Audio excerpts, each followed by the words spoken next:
Out of the darkness and into the light, it's the This Woman Knows podcast. Hey everybody, welcome back to another episode of This Woman Knows podcast. I am your host, Lisa N. Alexander. And today I want to take some time and let's talk about gardening and let's talk about climate change because it's real. So a lot of you know that I have a backyard garden lovingly called Alexander Farm and Orchard. Now it sounds much more grand than what it is. We have 2 fruit trees in containers that are not doing well. This season, I think I got 1 peach off the tree and we didn't get any oranges whatsoever. I know that orange plant is diseased, damaged, and so I let it go this season and we're going to have to start over next season. Okay. So we started gardening in about 2015, but that was the first time we had a successful garden. We had been unsuccessful gardeners for maybe 2 years prior.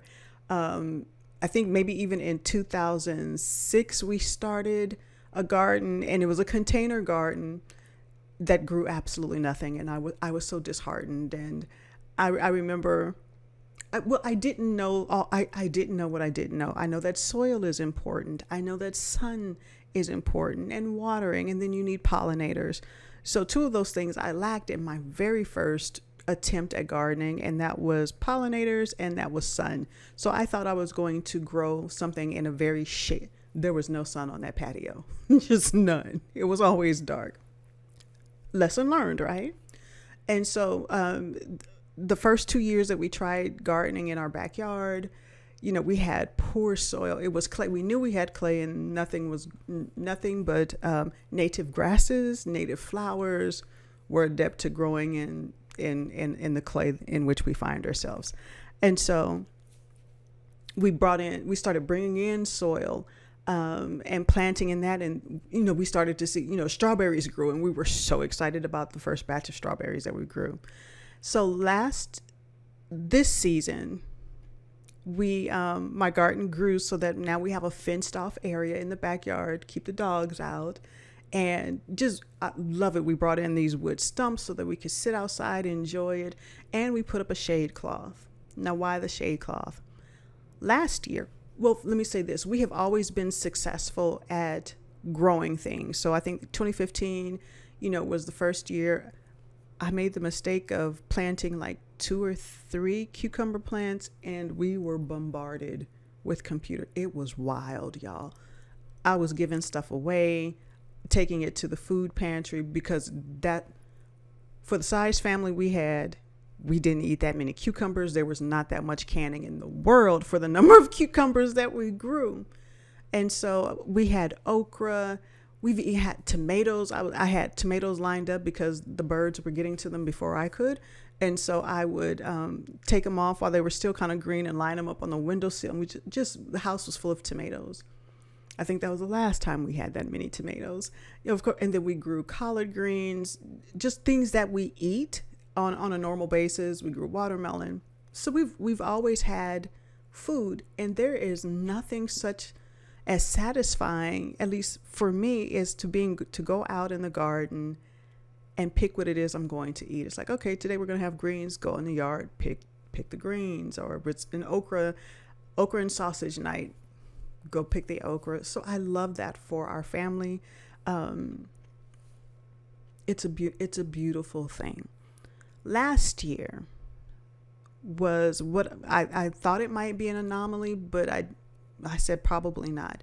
So I live in Texas and the summers are always hot. There's one way to irritate a native Texan is to complain about the heat because then you're told, you don't have to be here, right? And I'm not native to Texas. I'm originally from Los Angeles. And so you don't complain about the heat because a Texan will tell you can leave. But this heat last year was different.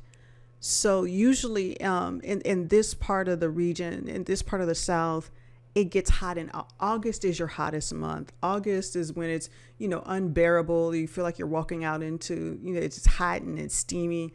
June and July, it's hot, but it's not so bad. August would be the month to avoid the state, in my humble opinion. I know I'll have some people that's upset with me, but it is very, very hot in August in Texas. So, but last year, 2022, we saw triple digit temps. We saw 90-degree temps in June, which is not normal. And I've lived in the state for well over 20 years. It's never been 98, 99 degrees in June. And so all the things that I had planted, my tomatoes, my okra, all the things that we love, we were able to harvest nearly anything last year. The tomatoes were like, no, ma'am, we're not doing anything. And we didn't get any tomatoes last year. We got no okra. We didn't get much of anything. We maybe got a handful of tomatoes. I think we did have collard greens. They grew, but not much else. It was a really bad year last year for our family in our backyard garden. Okay. And it just stayed hot the whole summer. It was 98, high 90s, triple digits from June to August. And so at the time we hadn't upgraded our garden area, right? So I told my husband, it's like, we had a plan. It's like, okay, so we're going to increase our garden. We're going to increase our capacity. And I said, this year, let's put up a shade cloth, because I don't think last year was an anomaly. I think we're seeing the effects of climate change, and this isn't going to get better. Sure enough, June, we're breaking out in high 90s. It has been hot from June, and I think we finally just started to cool down. But my garden wouldn't have had a chance if I had not installed that shade cloth. Now that's what I know for sure. So prior to putting up the shade cloth and us installing the new garden, is the prior season we used pine needles as mulch. Pine needles work wonderfully, and it was free. So I'm the crazy neighbor going through the neighborhood, with my rolling basket, my rolling cart, and I'm collecting pine needles throughout the neighborhood, because this is free mulch and the walk is exercise. I was good. Didn't care what you thought, right? So I'm collecting pine needles throughout the neighborhood, and I use them in my garden, and they worked wonderfully. Weed suppression, the garden stayed moist. Excellent. So what we did is we brought in new soil and just put it on top of the pine needles. And I think we had maybe like 6 to 8 inches of new soil compost that we brought in. And then we also brought in cedar mulch to put on top of that, so that the soil could, again, stay moist and be a weed barrier. What I think happened, so let me say this, we planted all the things: tomatoes, okra, greens, watermelon, cantaloupe, eggplant this year. So we planted, a variety of different things, and the garden struggled. We struggled this year. I am the spitting image of my father. I share his big eyes, same dark, tightly coiled hair, same wide nose. I am his daughter, and I loved him. And some days... Miss Williams, your father was admitted to ICU last night. Miss Williams, are you there? That's a heavy cross to bear.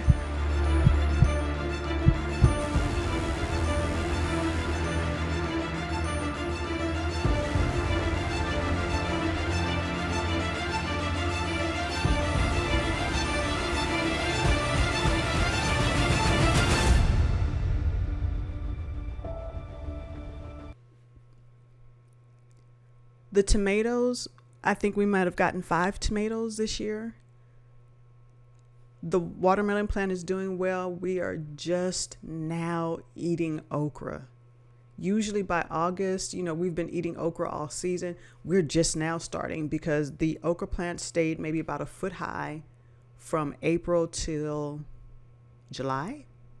And I was concerned. I was ready to pull them up. I said, no, let me just let them sit here.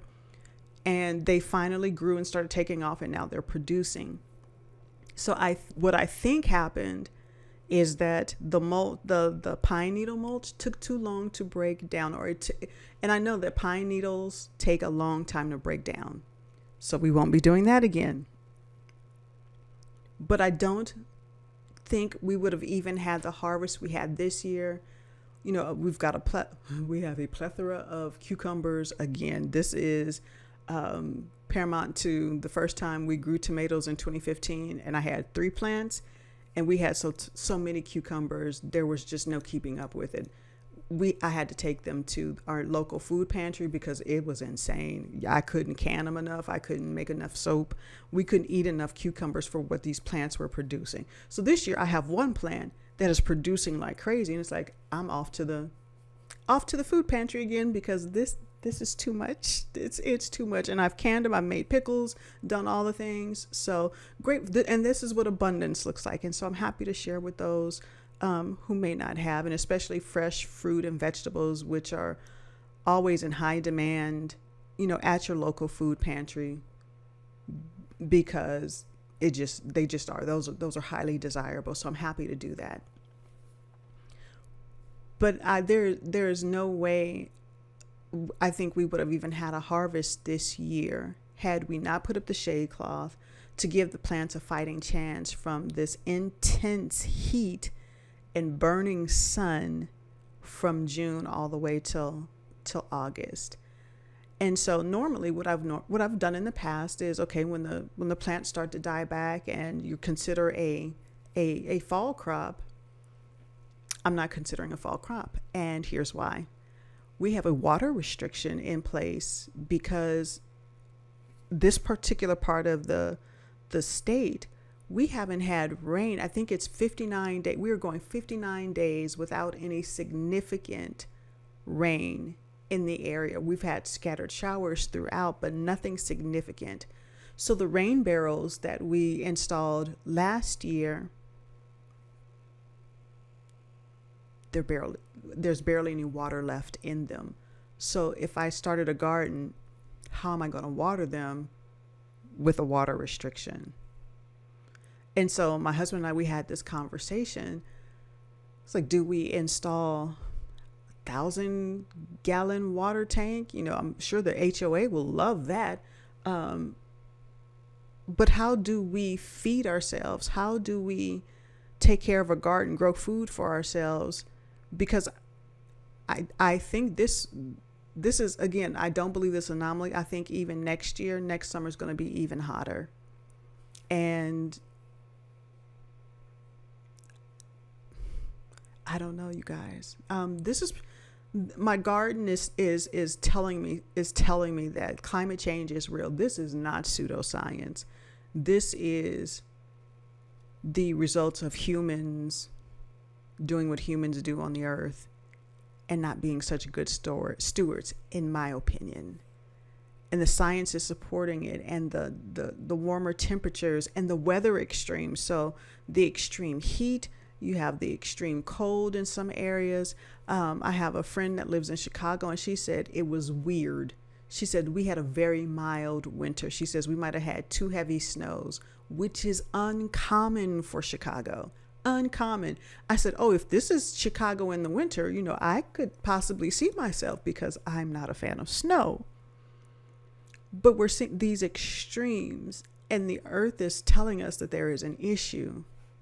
And I don't know if we're really listening. I don't know if globally, the global community is really paying attention. There's so much at play here, and I don't want to go too deep into the whole climate issue. I can tell you that my garden tells me that there is a problem. The fact that we don't have water, we haven't had rain, the fact that it's so hot so soon in the summer season, especially even here for Texas, it was too hot too soon. And so I won't do a fall garden this year because I don't have anything to water it with. And so now I'm rethinking about gray water and how we can maybe, and even if we can, how would we begin to route that to the garden? Because that would be one way to water maybe the trees, because again, the trees didn't make it this year. They just did not make it. And if we can use the gray water to water the garden. So if some of you are using gray water, please tell me how you're doing it. And if you live in a subdivision with an HOA, I would love to hear your experience. And so I am concerned about whether or not we will be able to grow anything 2024 season and what that looks like. I know for sure that, again, we will have shade cloth up over the garden and probably go up a number. I will not be using pine needles this year for the coming season, just because it took too long to break down and too long for our plants to start to produce. I'm a little worried about us, y'all. I'm a little worried about us. I know that there is a certain electric car owner company who has aspirations of, going to Mars. And I was watching a documentary and he stated that we needed to be interplanetary. And that concerns me for a whole lot of reasons. That just really concerns me for a whole lot of reasons. One, we have not taken care of the planet we have here. And are we going to go trash another planet? Because that's not good. That's are we going to strip it of its resource? Just so many things. Like, who gets left here while people go and play on Mars and do the things? It's like, what are those? What are we leaving for the people that are here and can't go? Just some thoughts. But I am concerned about our garden. This year, again, we didn't get greens. We got a handful of tomatoes. We got lots of okra this year, which I'm happy about. And that plant is still growing. And we'll see how it does on limited water.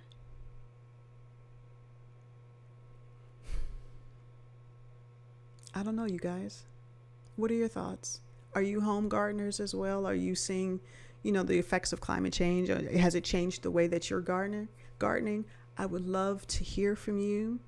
Be sure to leave a comment wherever you see or catch this podcast. I would love to hear back from you. That's all for this particular episode. Just wanted to share my thoughts on gardening and climate change and what this woman knows about gardening and climate change. All right, everybody. Thank you so much for joining us. I hope you'll come back on next week for another episode of the This Woman Knows podcast. Thank you for listening to another episode of This Woman Knows podcast. For show notes, blog posts, guest booking information, and sponsorship opportunities, visit us online at www.thiswomanknows.com today.